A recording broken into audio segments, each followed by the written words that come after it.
Allez, course arrière, des petits pas. S'il est un club qui mérite respect et encouragement, c'est bien la jeunesse villenavaise. Non seulement le club dispute samedi soir un 64e de finale de la Coupe de France face à Angers, deuxième de Ligue 2, mais ce club n'en finit plus de grimper dans la hiérarchie aquitaine. Mettez-vous à la place de joueurs qui, il y a 1 an, voire 2 ans, voire 2 ans et demi, jouaient contre Mérignac-Carlac, des équipes du coin.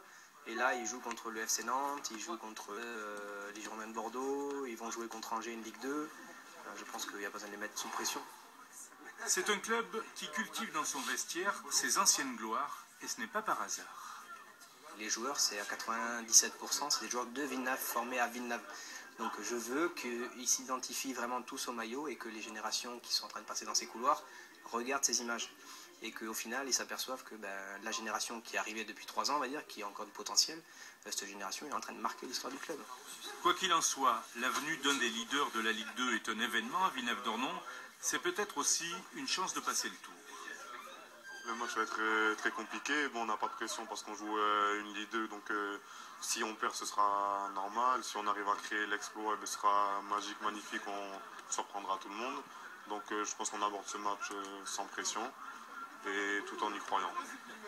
La jeunesse villeneuvaise, c'est un club famille, donc avec beaucoup de bénévoles qui sont derrière nous, qui nous poussent, qui nous mettent dans les meilleures conditions possibles.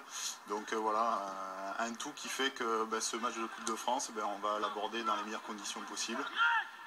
Mais ce qui impressionne sans doute le plus dans un sport où seul l'argent compte, c'est que ce groupe ne pense qu'au match et à l'exploit. Pour preuve, les joueurs n'ont même pas pensé à négocier une prime de match, mais le président, lui, y a pensé. Ça fait 23 ans que le club n'est pas arrivé à ce niveau de compétition en Coupe de France. Donc il est normal qu'à un moment donné, les garçons qui ont bâti ce projet et contribué à cette réussite soient associés à cette récompense. Il faut donc étendre la foule des grands jours pour encourager les Noirs et Bleus samedi. Pas sûr que le complexe de la Junca soit assez grand. Cette édition locale est déjà